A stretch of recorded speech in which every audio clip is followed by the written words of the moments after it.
Ya baba bakara la la hidede yara la la mama mama ma hidere la baba kashera la la la la.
Toro shiteri deri shikaraka lahatara shite eri deri shitara hatara hatara poro toro shite. Praise the Lord. Thank you, Jesus. Hallelujah. Thank you, Jesus. So, good evening. Welcome back. So let's sign ourselves in the name of the Father and of the Son and of the Holy Spirit. Amen. Thank you, Heavenly Father. Thank you, Jesus. Thank you, Holy Spirit, for this beautiful day. Thank you, Lord, for past 4 days you are guiding us through your word. As your word says in John 8:31 and 32, when you continue in the word, you are my disciples. Not only that, you shall know the truth, and the truth shall set us free. Yes, Lord, through the truths that we received these 4 days, we have been set free from many, many bondages which the devil has held up till to date. Thank you, Lord. We understand through your word that we do not need to do anything through our self-ability, through the law, but everything can be done through grace, because God has already completed everything on the cross. So we need to just believe on Him and fulfill His plan and assignment, what He has us for each and every one of us. Thank you, Lord, as we gathered here in one accord and one mind. Help us to open our spiritual eyes and spiritual ears so that we could see the complete works of our Lord Jesus Christ on the cross. Please take complete control of our spirit, soul and body, of our vocal cords. Wherever we are, we should not speak anything of our own, but everything pertaining to the Word of God. Thank you for the revelation knowledge that has been flowed into our spirit, soul and body. Help us to focus only on the things which is in the kingdom of God. We thank you and we praise you in the glorious and mightiest name of Jesus. Let's all God people say, Amen. Praise God. Thank you, Jesus. Hallelujah. So we were coming to the end of the retreats. Praise God. We learned many things, correct?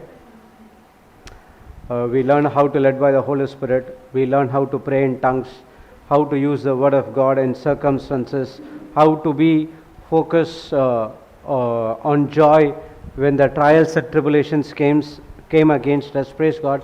There are many things we studied which helps us to look into the Bible. Praise God. Correct?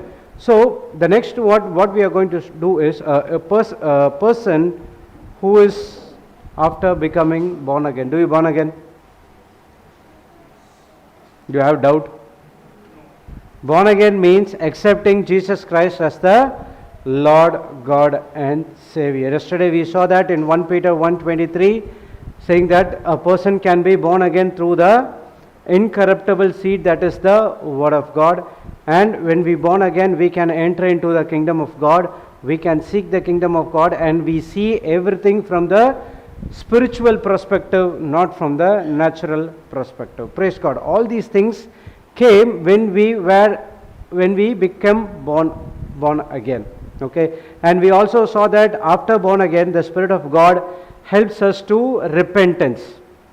We understand what is that repentance is all about. Goodness of God or kindness of God leads us to repentance. Repentance is you take a decision that you're going to change your older thinking into a new thinking, and after that it comes to renewal of your mind, which is very, very important for each and every born again believer. Praise God. So you cannot be a Christian, a born again Christian, until you renew your mind. What is that renew your mind? Repentance and renewing of your mind is only just a thin line.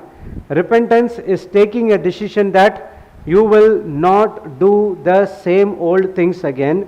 Renewal of your mind is going to keep you in the focused only on what you have to do. That's what we are going to study. One is taking a decision, one is putting into action. Okay, you'll write this line.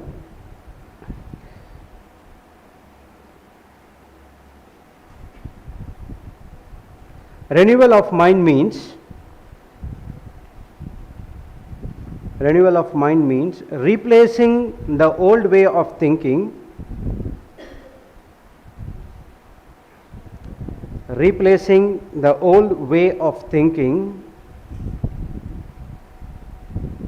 with a new high level of thinking,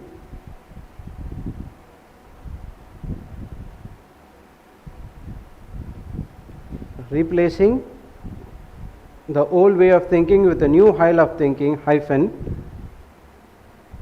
making your soul mind agreeing to the spirit mind.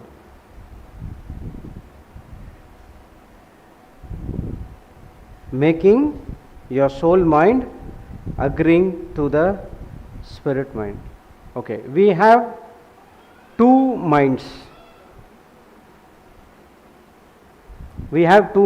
One is spirit mind and one is soul mind. Okay, that's what here in the thing.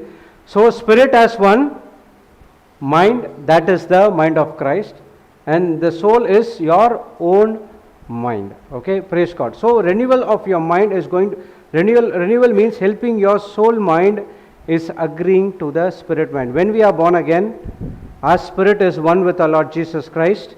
It has been sealed with the Holy Spirit, and now we have the mind of Christ. Okay, go to 1 Corinthians 2:16.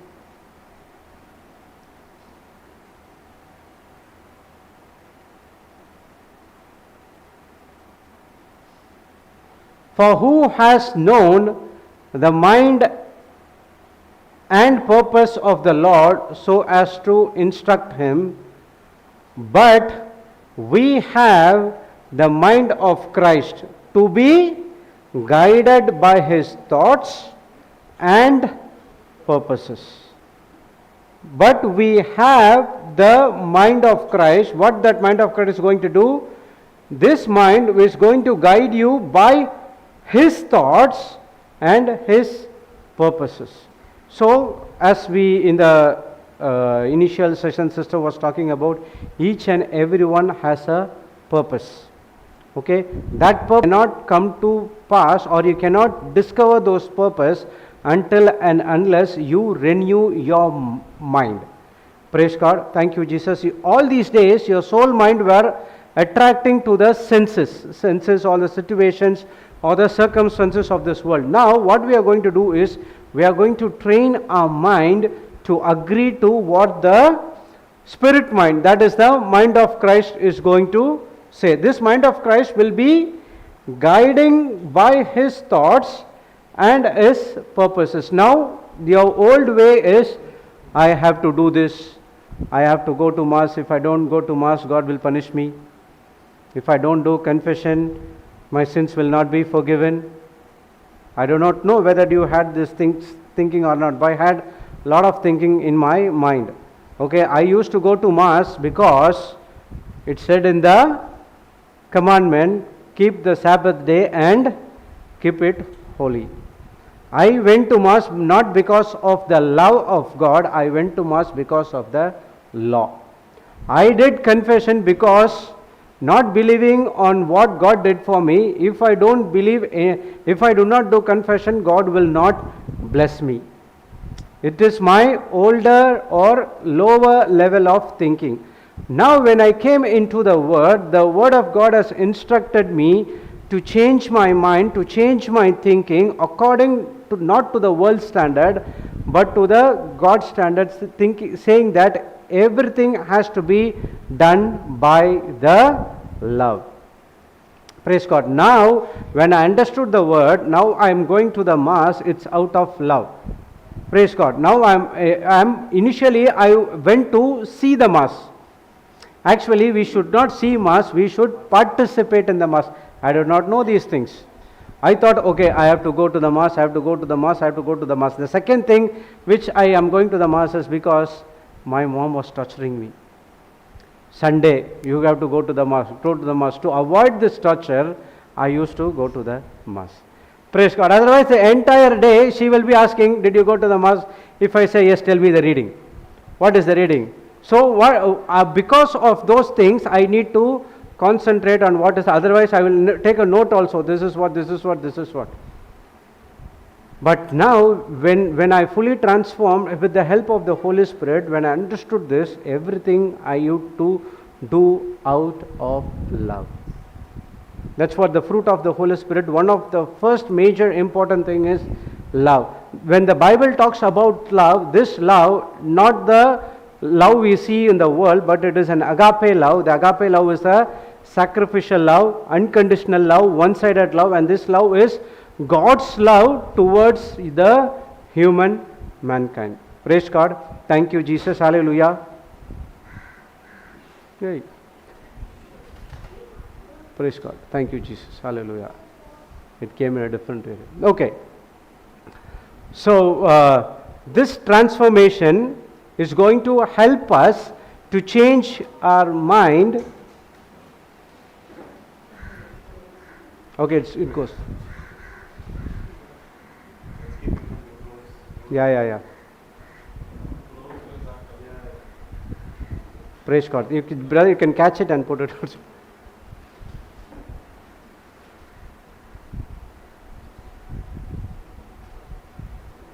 Hey. Praise God. Thank you, Jesus. Hallelujah. Switch off the fan so not to get it the fan. Huh? Not drunk. Praise God. Thank you, Jesus. Just put it outside. You can on the fan, brother. No problem. We'll leave it outside, brother. It will fly. Do not know how to came inside. You know how to escape.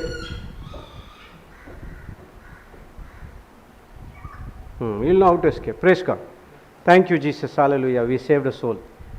Thank you, Jesus. Okay. So, the renewing of our mind is the old way of thinking, which means I am not doing it because of what the Bible says or law says. I am doing out of love because what God has did for me. Okay. So, that's what the mind of Christ is all about. We will be guided by His thoughts and by His purpose. Go to Philippians chapter 2, verse 1. Come down. 3. Go to KJV first.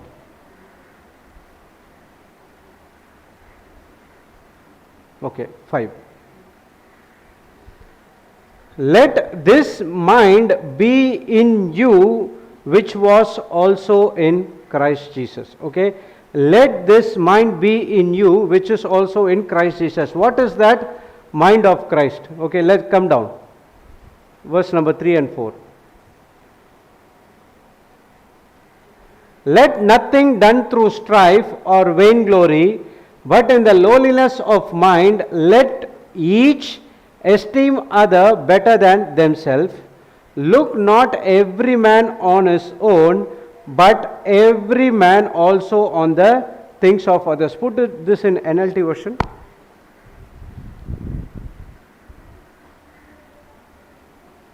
Three and 4. Okay, 3. See here. First one is, do not be selfish. Second one is, do not impress others. Third one is, be humble, thinking of others better than yourselves. Fourth one is, don't look out only for your own interest, but take the interest in others too. If you see Jesus' life, Jesus was selfish. He was always operating for others. He was operating in love. Those who came to Him, He only blesses him and He sent him with the full miracles and manifestation. Whatever is there, it has been sent. Only 2 places people could not experience what Jesus experienced. What is that? One is not that one. First one is in hometown in Nazareth, he cannot do any miracles because of their unbelief. Okay, that is the one. Second one is, we learned about the rich young ruler who came to Jesus and asked, what should I do to experience the eternal life? The second person who went without having anything is that rich young ruler, because the Bible says he went very sad because he has so much of possessions. So apart from these 2 areas, everywhere, everyone who came to Jesus, they got the manifestation and they went on. This is what the 4 things we need to consider. And now go to 5. You must have the same attitude that Christ Jesus had. Today afternoon sister was teaching. Your attitude decides your altitude. Okay, go to KJV, this 5 verse. So let this be mind in you, which also in Christ Jesus. This kind of a mind was also in Christ Jesus. When you say, I have the mind of Christ, do you have these 4 qualities? That is very, very important. But usually what we say when we have the mind of Christ, when the children forget the to study or something like that, we'll say, oh, let you have the mind of Christ. When we forget something, we'll say, we have the mind of Christ, we should not forget. But when the people comes against you, are you operating in anger? When the people comes against you, or operating in jealousy? Now where is the mind of Christ went now? Are we really operating in the mind of Christ? No, not at all. Why? Because we see that from the surface level, we need to dig deep into it, and that's what the renewal of our mind helps us. Praise God. Thank you, Jesus. Everywhere we study about changing your thinking, change your thinking, change your thinking. So we're going to study how we are going to change your thinking, our thinking. Okay, go to Romans 12:2 now.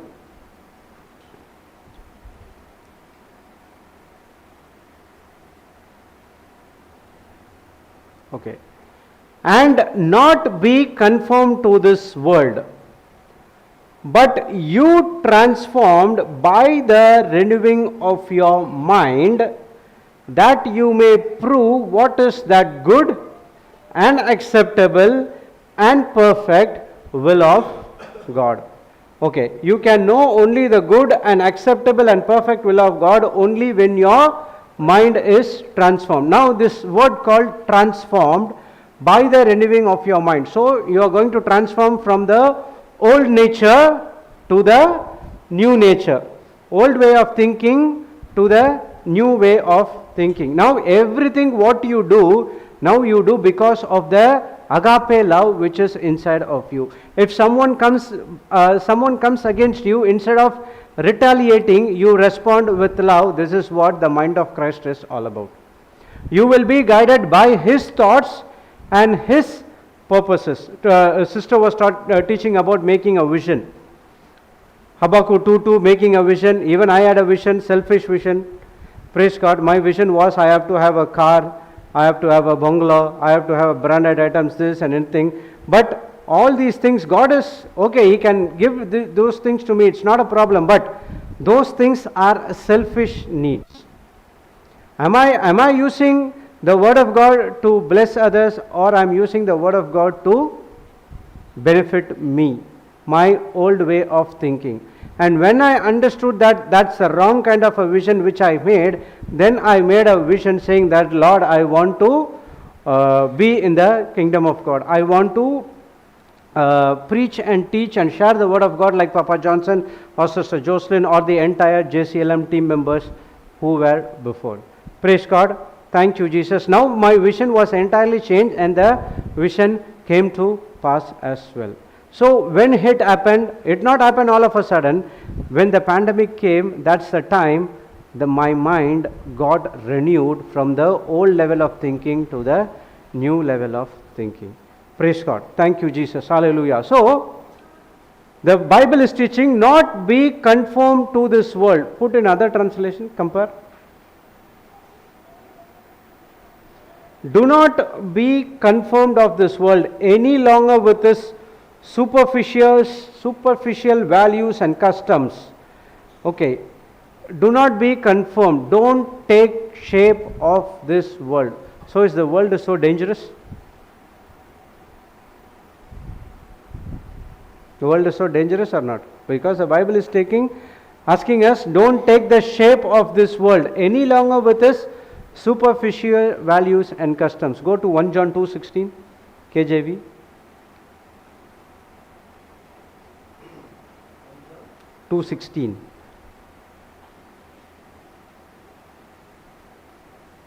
See, for all that is in the world, the lust of the flesh, the lust of the eyes, and the pride of life, is not from the Father, but is of the world. Lust means it's a desire, okay? It's not the lust which is the world talks about. It's a craving or a desire.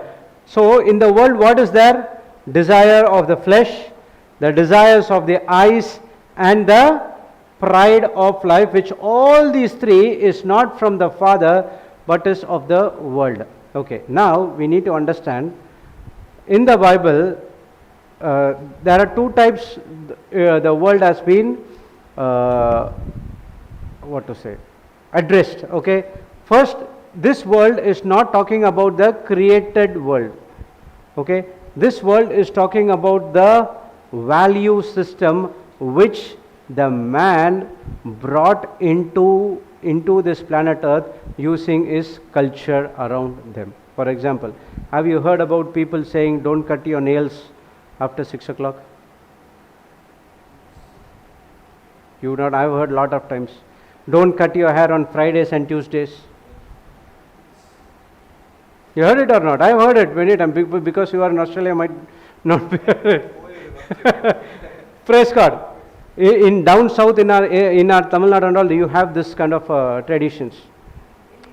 It's a wrong belief. That's what it's created by the society around you. Why they said because is, when you cut the nails are very small, and then after 6 o'clock you cannot see. If the children are playing in the floor, there might a chance they can take it and put it in the mouth. But they don't say all that. They don't say. They did it in a different way, saying that when you cut nails after 6 o'clock, it will be a curse for the entire family. If you cut the haircut or hair on Tuesday and Friday, is not good for you. It's a curse. Superficial values. The barbers are all closed on Tuesdays. Have you heard about Friday the 13th in some of the movies? Yes, of course. What these are the why they had the barber closed on Tuesdays and all, I do not know. Might be this reason. Tuesdays all closed, yeah. Praise God. But I used to go only on Tuesday. I used to go only on Wednesday. Praise God. Let me see what will happen. But that's what before. But now I understand everything what God has created is created for good. There is no bad or good. So have you know some of the people in Christians also, they look for the good day and time for marriage. Huh? In our flat there is no number 8, brother. After 7 it has to come 8, but only 9 will come. See, 8 is not a lucky number for that particular flat. This is what the tradition is all about. Everything what God created is good. Praise God. Thank you, Jesus. This is what the Bible is teaching us. Don't take the shape of this world. Praise God. But you be transformed from your old superficial values. Go to that Romans 12:2.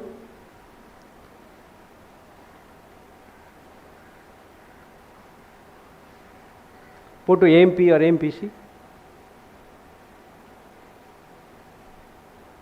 Okay. Any longer with the superficial values and customs, but be transformed and progressively changed as you mature spiritually by renewing of your mind. Praise the Lord.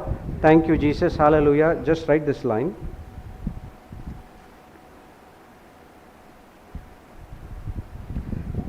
The result of renewal of your mind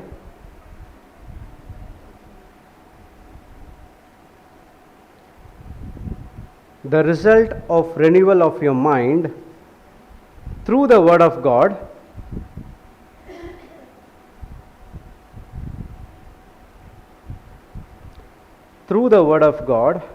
and by the Holy Spirit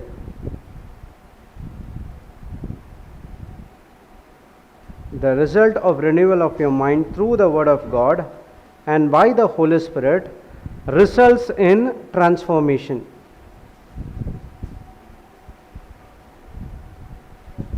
Praise God. Thank you, Jesus. Hallelujah.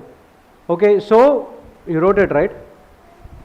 Renewal of your mind through the Word of God and by the Holy Spirit results in transformation. So the Bible is teaching us, you be progressively changed as a spiritually matured by renewing of your mind. So this transformation can be done by your renewing of your mind through the Word of God and with the Holy Spirit. So the Bible is teaching us we need to transform unto the image of His dear Son. 2 Corinthians 3:18. Go to that.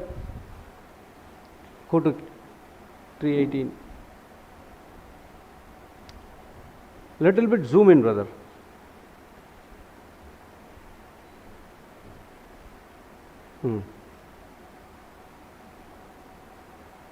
See. And we all, with the unveiled face, continually seeing in a mirror the glory of the Lord, and progressively being transformed into His image from one degree of glory to even more glory, which comes from the Lord who is the Spirit.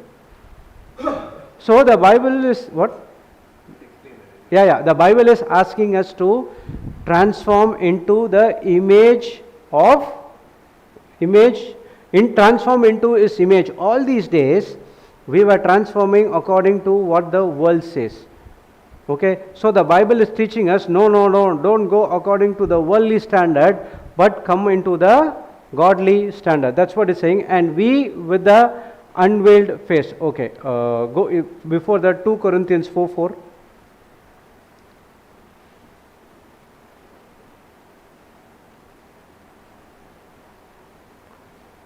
Among them, the God of this world, Satan, world. It's not the created world. It's talking about the system which the people created using the worldly standards. For example, Satan created a new system called lie. God has a system called truth in the Bible. If Satan wants to deceive us, he wants to use a system called lie. Okay, through this lie, he has blinded the minds of the unbelieving to prevent them from seeing the illuminating light of the gospel of the glory of Christ, who is the image of God. So, let there be light, God said. What is that light? That light is the gospel of the glory of Christ, who is the image of God. Okay.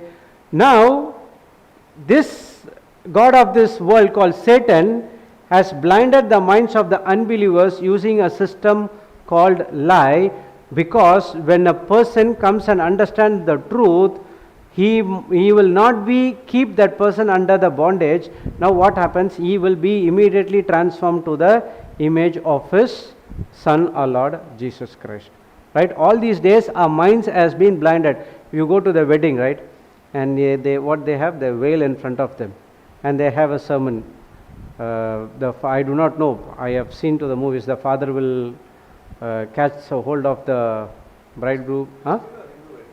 No, in Christian wedding.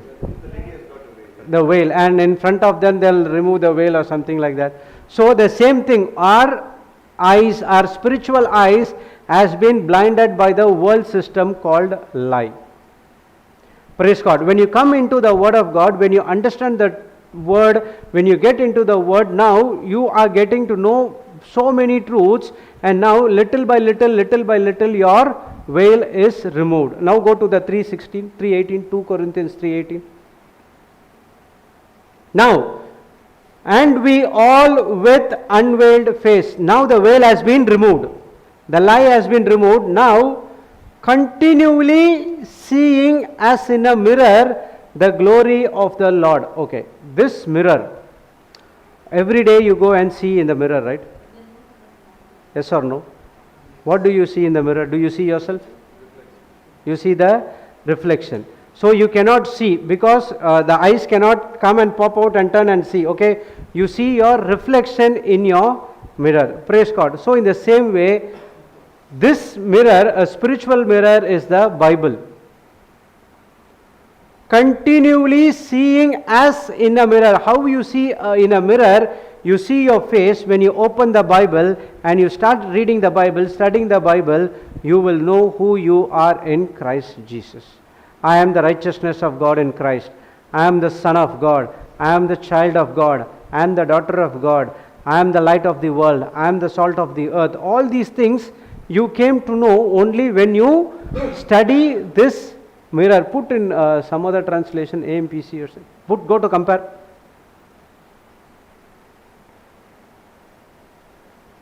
Come down. next verse. Okay, AMPC.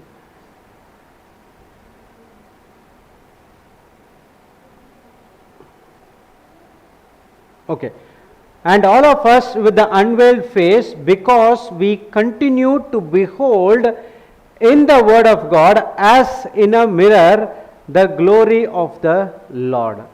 Praise God. Okay. In the Word of God, you see the Word of God. It's a spiritual mirror. When you open the Bible and see, you can see the image of His Son, image of God. Now, are constantly being transfigured into His very own image in ever increasing splendor. Come down. Splendor, and from one degree of glory to another, for this comes from the Lord who is in the Spirit. Praise God. Thank you, Jesus. So this transformation, transforming from one degree of glory to another degree of glory, comes from by the Holy Spirit through the Word of God. So all these days the devil has kept us in the bondage by showing a lie. You are a sinner. Because you did a long time back, God is not interested in loving you. Because of that, He doesn't want you to belong to this. You don't belong to God's family.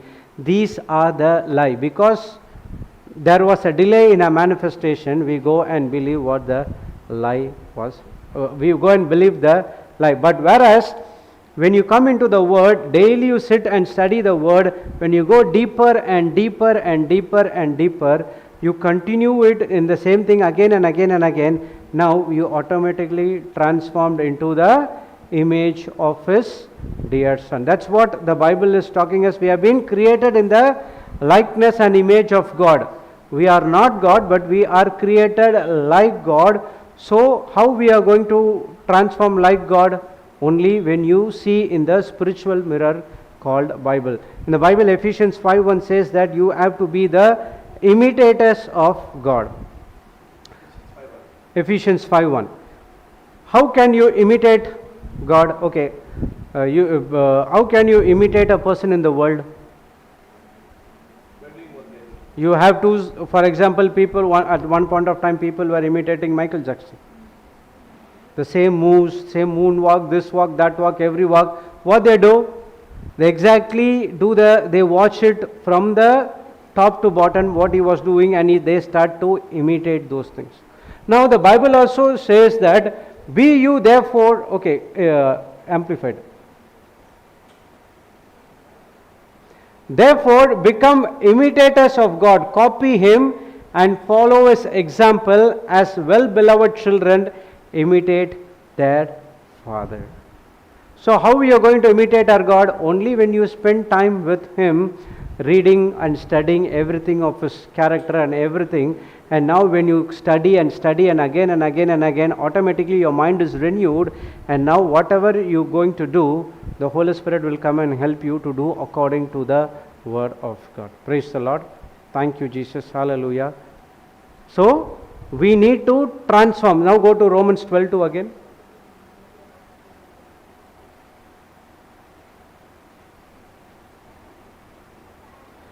And do not conform to this world, but be transformed and progressively changed as you mature spiritually by renewing of your mind. Okay, this transformation, I can give you an example. This transformation is a very, very difficult process. Okay, all these days we were totally, I do not know about others, but I was totally 35 years of the worldly things. And for me to transform from the world to the spiritual, it was a very difficult task. I was like a cat on the wall, as I said before. Sometimes I'll be in the word, all of a sudden I'll be in the worldly way. Split personality. Praise God. So, something like that. All of a sudden I will be good in listening to the teaching, writing notes. All of a sudden I'll be shouting at my children and my wife, fighting with them. Because my mind was not fully renewed. Okay, you can write down.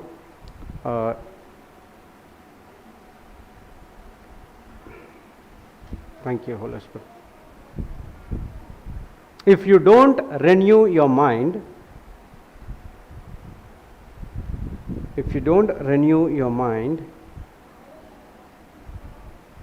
you will fall from grace. Okay, if you don't renew your mind, you will fall from grace. Praise God. You know, people,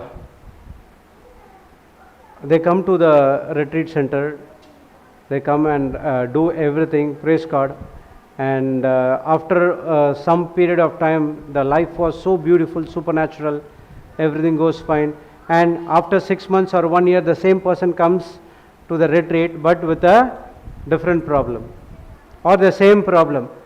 A person might be delivered from the spirit of alcohol, he would be okay with 2 months or 3 months, and after that he is saying that okay, I am delivered, and stop continuing or renewing his mind. Now what happened again, there is a chance for him to fall back to the normal or old nature. This renewing of your mind has to be 24/7.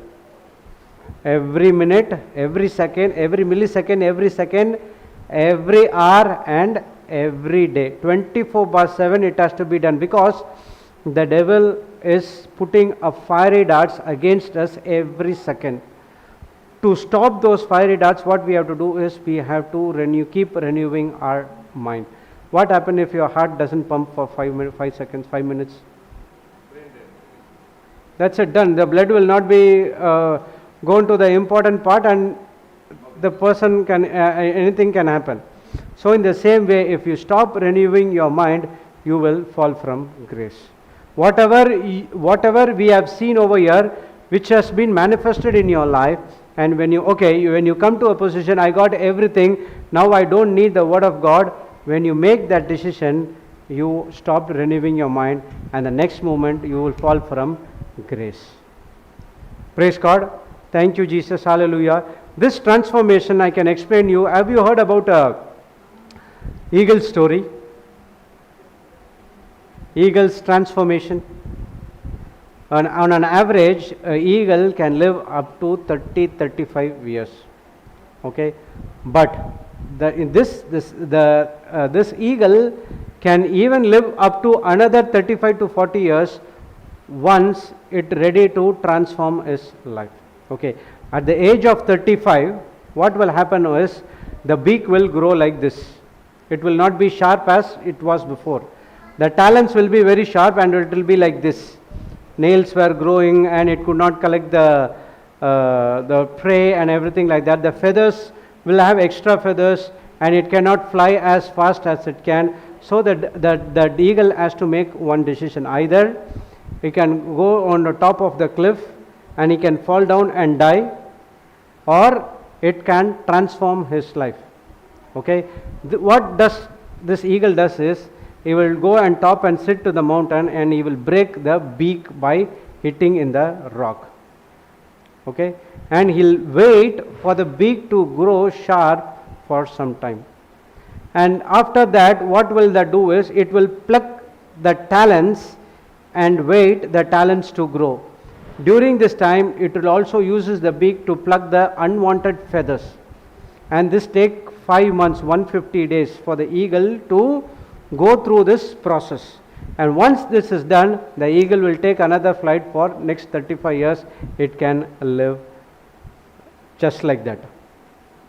Praise God. Thank you, Jesus. But this 180, 150 days, 5 months of process is a very, very, very, very difficult transformation stage in the life of an eagle. Not every eagle can go through this process. Only some of the species in eagle can go through this process because their mindset is high. Only when your mindset is good, you can easily transform the life. How the eagle mindset is good, it has to go. That 150 days, it's very full of pain. So as in our same life as well, when we go to this transformation, you have to go through a struggle. I have been in this struggle. That's the reason I am telling you. This struggle was so difficult for me to believe everything in the Word of God. But I made up my mind, okay, let me go through this because this is what going to help me to be success in the kingdom of God. When this transformation has happened, now the Holy Spirit start to teach me everything from the mind of Christ point of view. Praise God. And now whatever I do, I will think from the Bible perspective, spiritual perspective, and I start to do things. When I start to move from the natural to the supernatural, from the carnal to the spiritual, the more pressure came into my mind. Praise God. When I was operating in the world, there was so much of pressure, because the devil knows anyhow he is going to the hell. I do not need to do much of things to him. But when I transform myself into the Word of God, through the Word of God, the Holy Spirit start to helping me. There is so much of pressure around me, making me to fall from grace. Praise God. Thank you, Jesus. Have you heard about the butterfly story? Butterfly. The caterpillar changes into butterfly. Not all the caterpillars will change into butterfly. Some caterpillars will change into moth. Okay, praise God. So the caterpillar has to go through a process. It will, after the egg, it will eat the plant, it feed on the plants, and after that it comes into a cocoon, and it goes into a cocoon for a particular point of time, and then within that small thing the butterfly will be there, and after some point of time the butterfly will come out of the cocoon and it will fly like a beautifully, you will be flying. So once a caterpillar body will be that what the thorns will be there, and if you stick that will be full of itching. Praise God. But after that we don't go to the butterfly caterpillar, but when the butterfly comes we just admire the beauty of the butterfly wing. So in the same way, when you are as a caterpillar, everyone will not come near you. They did not come near me. Praise God. When I changed into a butterfly, praise God, now what happened? People started to admire my the blessings and everything which I got it, not from myself, that's only through the Word of God. Renewing your mind, focusing on the godly values and ethical attitudes, that is spiritually matured through the Word of God and by the Holy Spirit. It is not of my own effort. It is fully the work of the Holy Spirit. My work is to only to focus myself only on the Word and sit and study the Word again and again and again. That's what helped me to come into the Word of God. That's what helped me to transform my life. Praise God. Thank you, Jesus. What we wrote? Last point, what we wrote? Okay.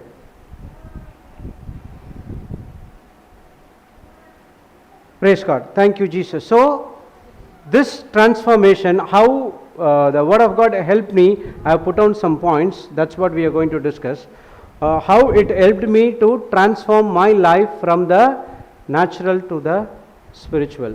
When I got the mind of Christ, now I started to think everything from the mind of Christ perspective. In your mind, what you have?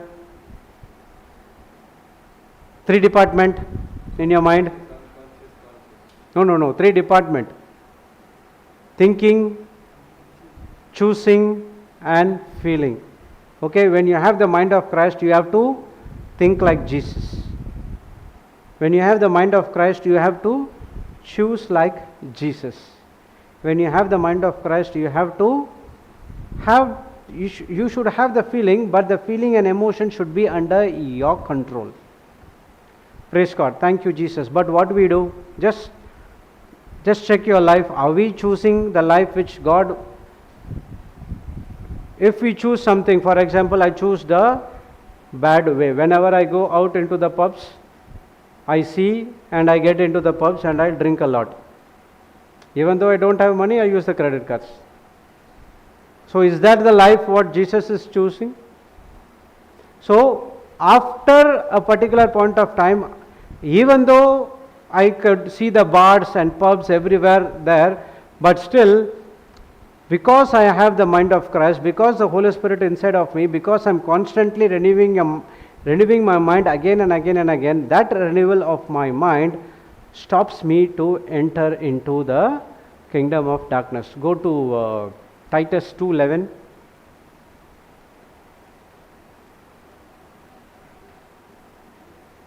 Go to KJV. Okay. For the grace of God that bringeth salvation has appeared to all men. So when your mind is transformed, you enter into the you receive that grace. This grace is for everyone.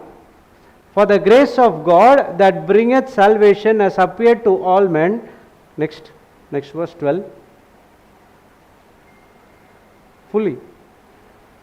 See, teaching us that denying ungodliness and worldly lusts, we should live soberly, righteously, and godly in this present world. Again, the world. Don't take confirmed by this world. So, ungodliness and the worldly lust. So, the renewal of our mind through grace is going to teach us to deny, to live ungodliness and worldly lust. Not only that, the grace is always going to teach us to live soberly, righteously, and godly in this present world. This is what we have been called for. We have been called to live soberly, righteously, and godly in this present world. Even though there is so much of unwanted things happening around us, still you have the grace of God, the power of God, the magnificent power of God which is operating inside of you, denying all the ungodliness and worldliness, but also helping you to live soberly, righteously, and godly. See the power of grace. But do we take grace as granted? Grace is always there. What is grace? God's willingness to use His power, His ability, His anointing, everything is of Him, even though I don't deserve. Okay, I can go and do the sin again and come back and ask for forgiveness and repentance. That's it. I took the grace for granted. From 2013 to 2020, even after that also I took the grace for granted. That's what I could not grow spiritually in the Word of God. Praise the Lord. Thank you, Jesus. When a person understands the grace, the power, you go this, put this 11 in amplified version.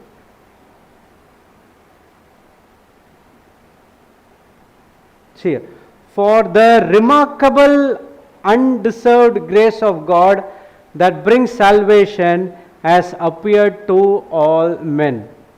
It teaches us to reject ungodliness, worldly immoral desires, to live sensible, upright, and godly lives with a purpose that reflect spiritual maturity in this present age. We saw the spiritual maturity word in the Romans 12:2 in amplified version as well. So renewing of your mind is spiritually matured. When you are spiritually matured, you know your purpose, your calling, for what I've been here in this planet Earth. Praise God. When you live according to it, that's what your God is called us to live, this kind of a life. Praise the Lord. Thank you, Jesus. Hallelujah. Understood the transformation, the renewal. It's very, very important in our life. That's what I said. A person who is a Christian, a born again, first and foremost thing is he repent from the past things. And if you do not want to do to things what you did it in the past, you have to renew your mind so that the repentance will come along with you. Praise the Lord.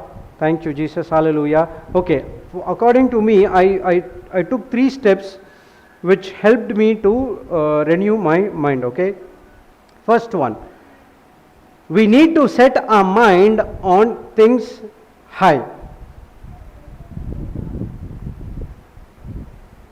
We need to set our mind on things high. The first step of the renewal of our mind is we need to set our mind on the things high. Go to this Romans 12:2 in Passion Translation. High. And do not conform to this world. Stop imitating the ideals and opinions of the culture around you, but be inwardly transformed by the Holy Spirit through a total reformation of how you think. Where it went? Okay, think. This will empower you to discern God's will as you live a beautiful, satisfying and perfect in His eyes. Okay. By the Holy Spirit, by the total, through a total reformation of how you think. This renewal of your mind, no one is going to come and do. I cannot do for you, you cannot do for me, or Jesus cannot do for you. But the Holy Spirit can help you, but you have to take a decision and action that I have to start renewing my mind. The first one is I have to set my mind on the things I above. Okay, go to Colossians 3:2.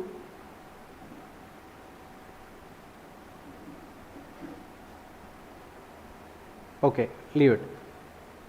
Feast on all the treasures of the heavenly realm and fill your thoughts with heavenly realities and not the distraction of the natural realm. Feast on all the treasures of the heavenly realm. So when we go for the buffet, we will feast on the buffet, right? Buffet dinner, lunch, breakfast, whatever it is. Praise God. When the companies, we work in the companies, once in a year in IT companies, I do not know about others, they'll take to a yearly get together and they have n number of items. So we'll go and feast. Not only food will be there, other beverages, alcohol will be also be there, and we'll be feasting there. Praise God. Those are the natural things. But the Word of God is teaching us, feast on the treasures of the heavenly realm and fill your thoughts with the heavenly realities. At one point of time during the weekends, Friday, okay, my mind will come to a conclusion where, okay, this week which liquor bottle I have to buy. My mind was full of the distraction of the natural realm. Okay, last week I had this bottle, now I have to buy a new one. What I am feasting on? I am feasting on the natural things. But the Bible is teaching us you have to feast on the heavenly realm. Now go to KJV. Set your affection on the things above, not on the things earth. Set your affection. The set your affection means you have the power and authority to set your mind on the things high above.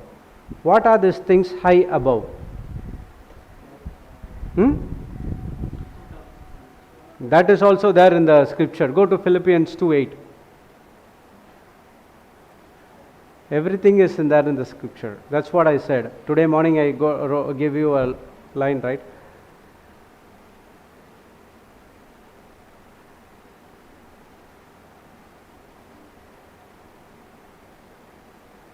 Philippians, 4:8. 4:8.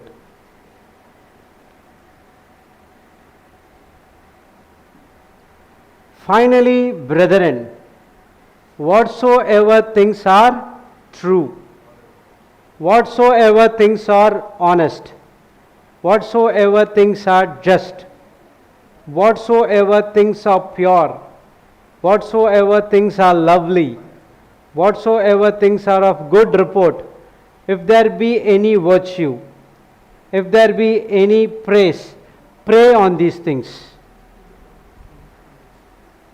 Pray or think.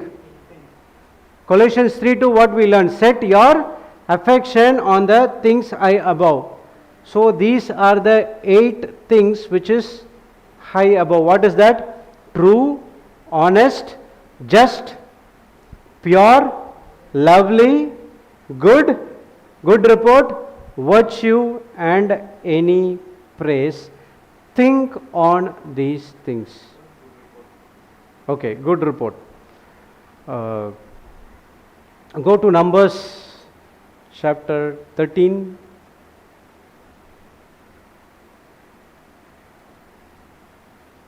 come down. 33, 23. Okay, wait. Come down. Come down, brother. You're going up. Come down. Report of the spies. Come down. Okay. Okay, the background is, did God promise the Israelites to enter into the promised land? It was a promise given to God. He said that go and possess the land that flows with milk and honey. Okay. So now what happened? Moses and his team sent 12 spies to go and spy about the land. Praise God. Thank you, Jesus. Now they are returning back and giving the report. And they returned from searching of the land after 40 days. And when they came to Moses and to Aaron and to all congregation of the children of Israel unto the wilderness of Paran to Kadesh, come down, and brought back the word unto them and unto all the congregation, and showed them the fruit of the land. And they told him and said, we came unto the land whither you sent us, and surely it floweth with milk and honey, and this is the fruit. They were carrying a cluster of grapes, which 2 men were carrying it. So think about the weight. Okay. So he is saying, the spies said, yes, this land flows with milk and honey, and this is the report that the fruit of it. Okay. Now see, nevertheless, the people be strong that dwell in the land, and the cities are walled and very great, and moreover we saw the children of Anak there. Come down, next one. The Amalekites dwell in the land of the south, the Hittites and the Jebusites and the Amorites dwell in the mountains, and the Canaanites dwell by the sea and by the coast of Jordan. Okay, and Caleb stilleth the people before Moses and said, let us go up at once and possess it, for we are well able to overcome it. Next verse. But the men that went up with him said, we be not able to go up against the people, for they are stronger than we. And they brought up an evil report of the land which they had searched unto the children of Israel, saying, the land through which we have gone to search, it is the land that eateth up the inhabitants. Therefore, and all the people that we saw it were men of great stature. Now, the 12 spies came back and said, yes, the land flows with milk and honey, and this is the entire people said, the land flows with milk and honey. They brought the grapes, the cluster of grapes, but they say that this land is full of enemies around us. The walls are there, and the Anak is the giants who are staying over there. So in verse 31, but the men went up with him, said, we me not able to go up against the people, for they are stronger than we. The 12 spies, Joshua were saying, we can able to go and possess the land. But the other people came and said, we cannot able to go against the people, they were stronger than we. Yes. What is the negative report? They saw the Bible is saying that yes, there were giants were there, enemies were there, but God has promised, you just go and possess and dwell, which means God has already made the arrangements. Now we just go and win the war and take that land. That's it. But these people came with the evil report saying that we cannot do it. Any report that contradicts to the word of God is evil report. Any report that goes according to the word of God is good report. Joshua and Caleb brought the good report, but the 10 people brought the evil report. So which one will the people prefer now? Evil report, because the majority is high. Because they go into that evil report, they were staying in the wilderness for 40 years. The entire congregation from the age of 20 plus, they did not enter the promised land, they died in the wilderness. Only Joshua and Caleb at the age of 80 and the children which below 20 could able to enter into the promised land. Even Moses also did not enter into the promised land, because Moses also was with these people sending the spies. Praise God. Thank you, Jesus. Hallelujah. So what we are feeding on? People, okay, in the natural we'll say the report, the person A come and says that I have that report, says that so and so and so and so. One person will come and say, what's an issue? The word of God says you have been healed, then why you are worrying about that? Yeah, I know the word of God is telling me that by healed, but the report says so, I have this, I have this, I have this. He is talking about the evil report. But we need to feed on the good report. No matter what happens, God said if you are healed, you are healed. That's it, nothing. Praise God. Go to Philippians 2:8. Understood? Good report. Philippians 4:8. Sorry.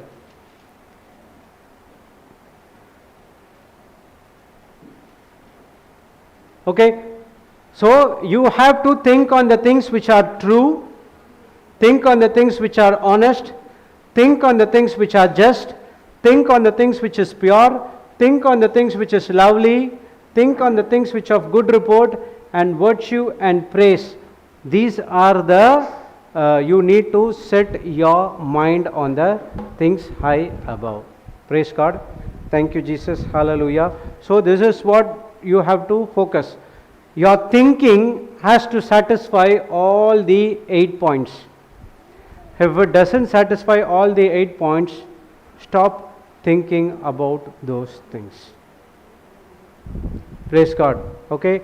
So the first thing of renewing of your mind is thinking on the things which is according to Philippians 4:8. Anything which is contradicts to this Philippians 4:8, reject it immediately. It doesn't matter, even though it is going to bring blessing into your life. Doesn't matter.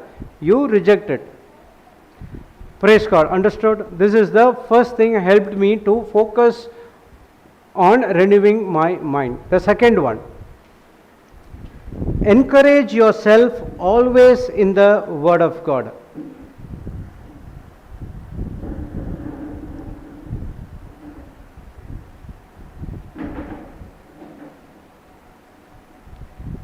Encourage yourself always in the Word of God.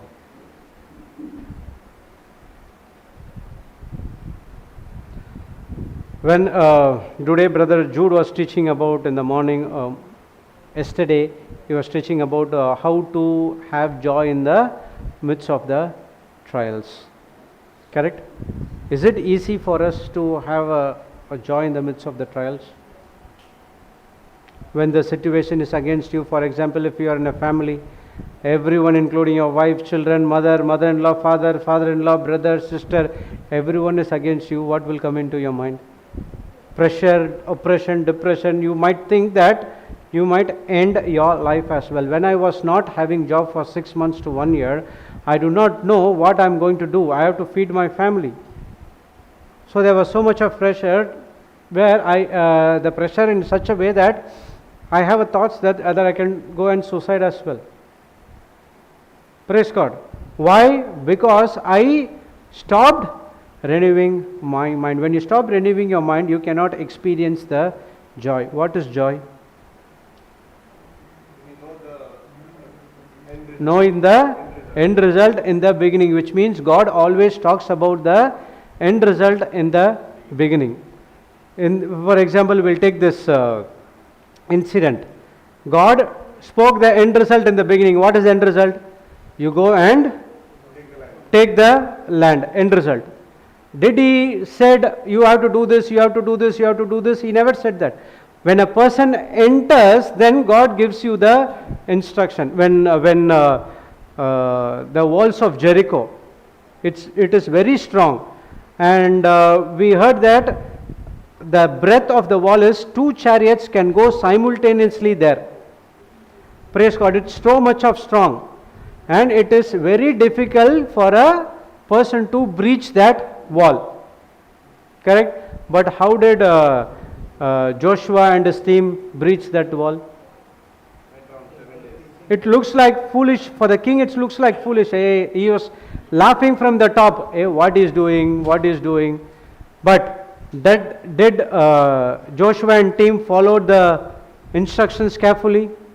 At the 7th day, the instruction came to blow the horns and shout everything. One part of the wall broke down, and they entered and went down and they took the city of Jericho. Praise God. Thank you, Jesus. Hallelujah. So, when you encourage in the Word of God always, it is going to help you in the renewing your mind. I'll give you an example. Go to 1 Samuel chapter 30 verse 6. Go to 1 Samuel 30.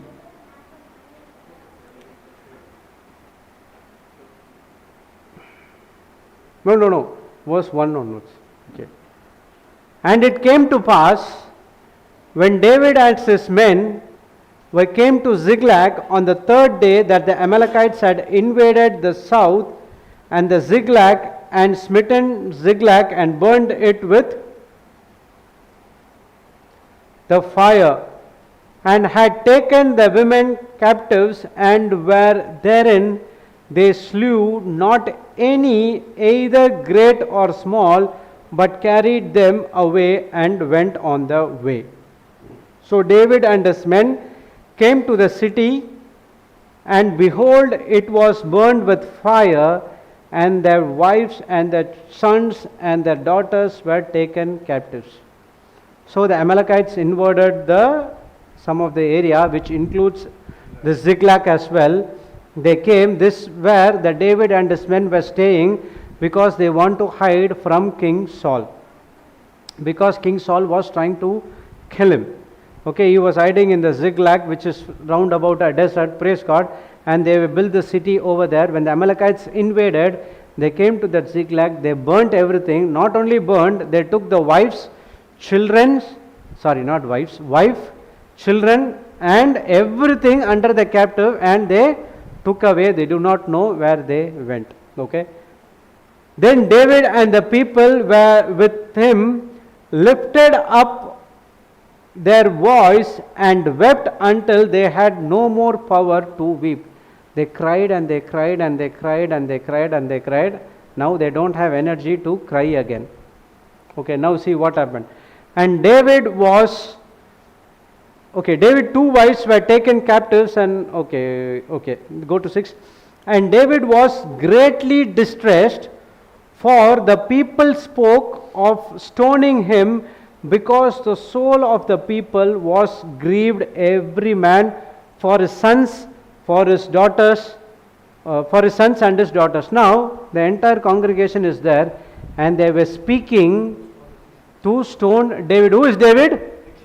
No, David was not king at that particular point of time. He was the leader of that particular people who was supporting David.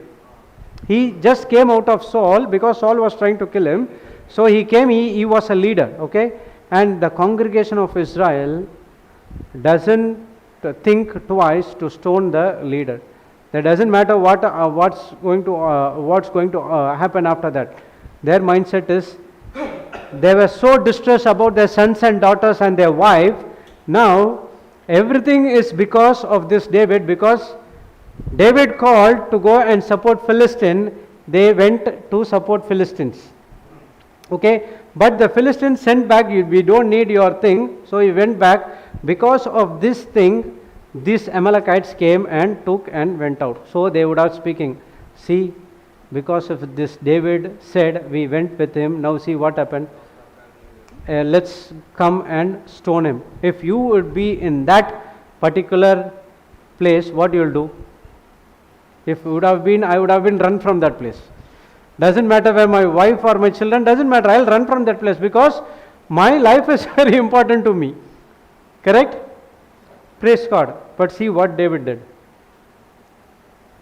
But David encouraged himself in the Lord his God. David encouraged in the Lord his God. And David said to Abiathar, the priest, okay, come down. E4, okay. And David inquired at the Lord, saying, shall I pursue after this troop? Shall I overtake them? And he answered him, pursue, for thou shalt surely overtake them, and without fail recover all. God is speaking the end result. David is asking, can I go and pursue them? God is giving you an answer. Yes, you can pursue. You can overtake. Not only that, without fail, recover all. If you are in the Sahara desert, you do not know where you went, and God is giving you a promise, what you will do? Next, you will ask a question, Lord, okay, I will go and pursue. Now tell me, where will these people? How to go? It's like nothing was there, it's full of desert. Which part, where he has to go? See, now he is following the instruction. So he got the instructions from God, and he went. Go next. So David went, knowing where to go. He and the 600 men that were with him, and came to the brook Besor, where those that were left behind stayed. So the 600 people came, and they were so tired. So some of the people stayed behind, but David pursued, he and 400 men, for 200 abode behind, which were so faint that they could not go over the brook Besor. So they came to a place, 600 people was there, 200 people got tired. Abba, I cannot go. David, please help me. We are going to stay here. Whether you get it or not, we cannot go. So the next 400 people, David did not stop. He pursued. Still do not know where to go. And they found an Egyptian in the field and brought him to David and gave him bread and did he eat, and they made him drink, and they gave him a piece of a cake, figs, and 2 clusters of raisins.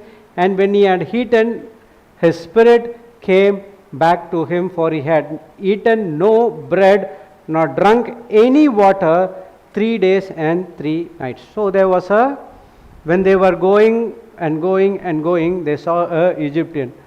Okay, don't move, okay, Egyptian. And when you moving for a particular thing, pursuing for a particular purpose, if someone is there, would you mind going and speaking to him, or you continue for example, you are going for an interview, okay, all of a sudden you saw a elderly woman, could not able to cross the road, okay, could not able to cross the road. The Holy Spirit is teaching you, stop your bike, stop your car, go and help that person, and you can go back to your interview. But the pressure is staying, time up, you have to go, 10:30 you have to be in the interview, you have to go. What is your decision? Will you stop and help that elderly woman, or you're going to go to the interview? Choice is yours. If I would have been there, if the word of God have not been there, what would happen? I would have been gone back. If the word of God has been, if the Holy Spirit has said to me that I have to go and help, no matter what is the cause, I have to help them, because that person might lead me to the place where I have to reach. You may not know what is that all about. That's what happened here. This person, 3 days, he did not eat anything, and he was about to die. They brought him to David, and David gave him water, fig cakes, bread and other thing, and then he came to his senses. And David is asking the question. Go to the next verse. David said to him, To whom belongeth you, and where art thou? He asking, in this desert, where are you from? 3 days how you were there? There is no signs or nothing is there. If you go into the desert and if you see one person, you definitely ask, right? How come you came here? You won't ask, how come you came here? What made you think? Who are you? The helping perspective. David was asking the same question. Now see, I am a young man of Egypt, servant to the Amalekite. And my master left me because 3 days ago I fell sick. He is telling the entire story. We made an invasion upon the south of the Cherethites and upon the coast which belonged to Judah and upon the south of the Caleb, and we burnt Ziklag with fire. Now David got a opportunity. So this person who was from the Amalekite, because he falls sick, his master left him to die in the wilderness. But David took the word of God and he went and pursued. He saw a person and he helped that person. That person is the one who led him to the Amalekites. And after that, if you go and read down, you will see David and his men went and killed everyone. Not only that, they took all the possession and they brought to Ziklag. Praise God. Thank you, Jesus. Hallelujah. When there is full of problems around you, you go and encourage always in the Word of God. And when you are being led by the Holy Spirit, some other people will request your help. Don't say, see, I am also having so much of work to do, and you are coming and asking help to me, what I am going to help. Don't say that. Whatever you can do, you can help him. Okay, if God has ordained some peoples in your life, then you have something to give to them. So ask them what has to be done, this and that and everything. When you help them, you might not know that is the person who would lead you to the place which you have to go. Praise God. Thank you, Jesus. Hallelujah. So always encourage the Word of God. It relates to the thing what we studied, how we are going to led by the Holy Spirit. In the Holy Spirit also, we studied that we need to be encouraged. Praise God. The more you encourage in the Word of God, the more you get the instructions from the Holy Spirit. And when you follow the instructions from the Holy Spirit, that is going to help you into a supernatural life. Many a times when I ask God, Lord, help me, this is what I am facing, God gives me an instruction to do something different. I would ask God, Lord, I asked something to do. This is what the problem I faced. But you are leaving me to do something else. But what is that all about? So God said, you do what I am asking you to do. For example, you might ask for a financial breakthrough. Okay? You might have 1,000 rupees in your pocket. What the financial requirement is might be 10,000 rupees. Can you do something with your 1,000 rupees?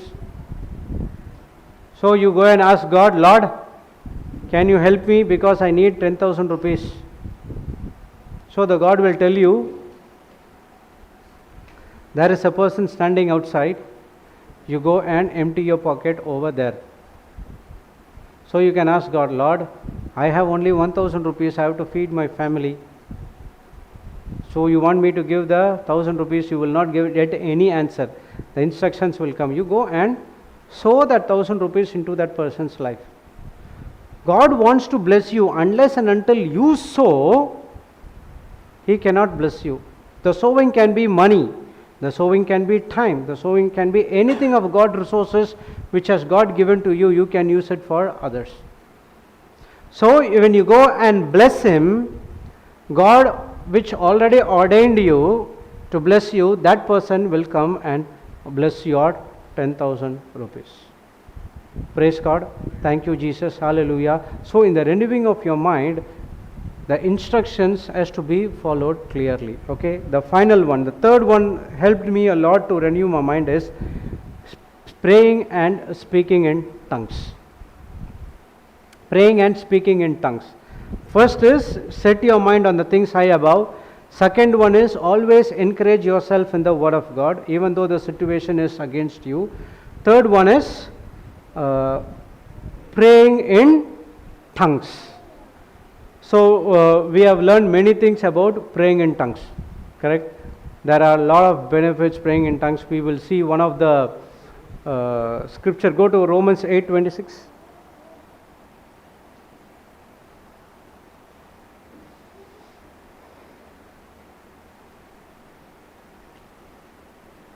Likewise, the Spirit also helpeth our infirmities, for we know not what we should pray for as we ought, but the Spirit itself maketh intercession for us with groanings which cannot be uttered. So when we were in the situation like you cannot do anything, nothing is coming into your mind, at that very moment you get into the room and start speaking or praying in tongues. Praise God. Thank you, Jesus. Hallelujah. When you do that, the Holy Spirit is going to intercede. Put it in compare. Okay. In the same way, the Spirit comes to us and helps us in our weaknesses. We do not know what prayer to offer or how to offer it as we should, but the Spirit Himself knows our need and the right time intercedes on our behalf with sighs and groanings too deep for words. So many a times you may not know what to do at that particular point of time.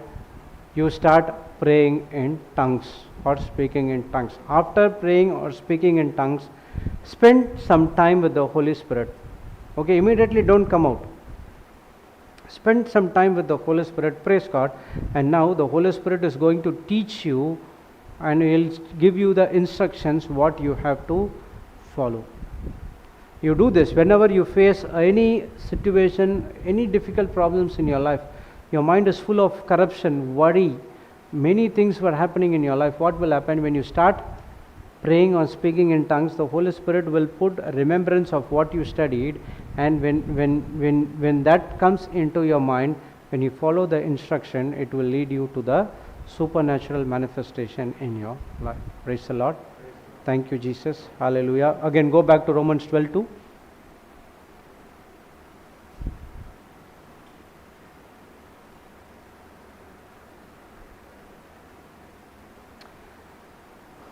Go to Passion Translation. Passion 2. Okay. So stop imitating the ideals and opinions of the culture around you, but inwardly transformed by the Holy Spirit through a total reformation of how you think. So this renewing of your mind is inward transformation. When you change inwardly, automatically the outward will able to change. All of these days what we are trying to do, we were trying to change our outward appearance. Okay, you can write down this line. Right actions cannot change your wrong thinking. Right actions cannot change your wrong thinking. But right thinking can change your wrong action.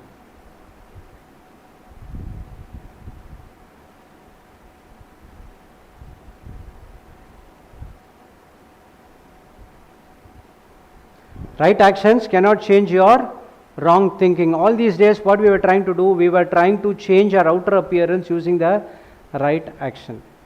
For example, during the Lenten season we'll have a resolution, right, that we would not eat for 40 days, fasting, non-veg, something like that. Even I have a resolution. What is that resolution? I should not drink for 40 days.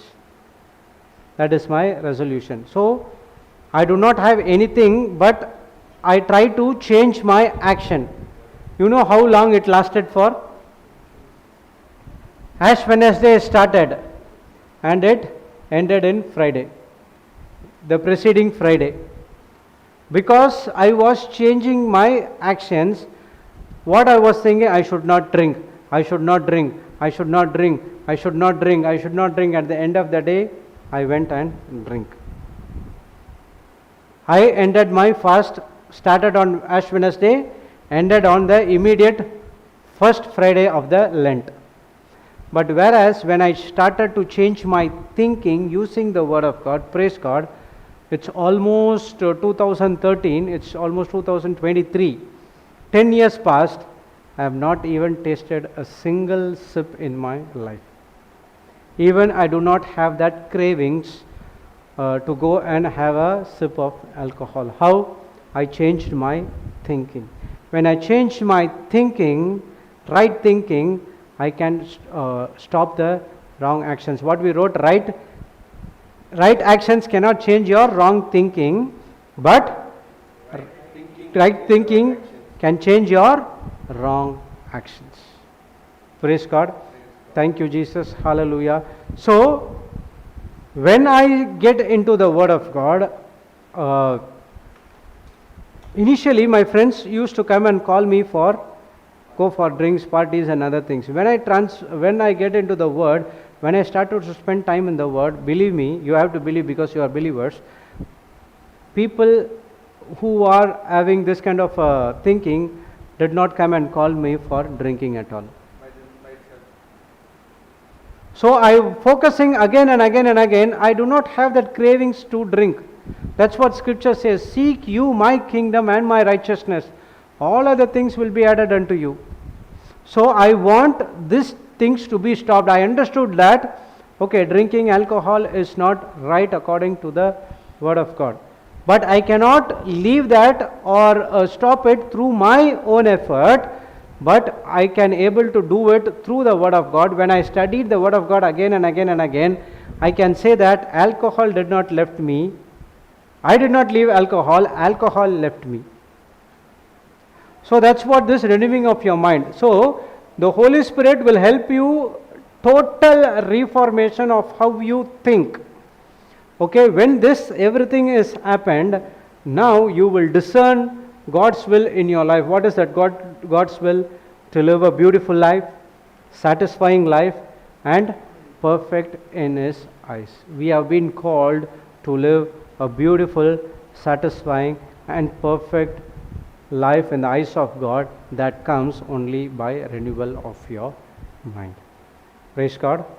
Thank you, Jesus. Hallelujah. Understood?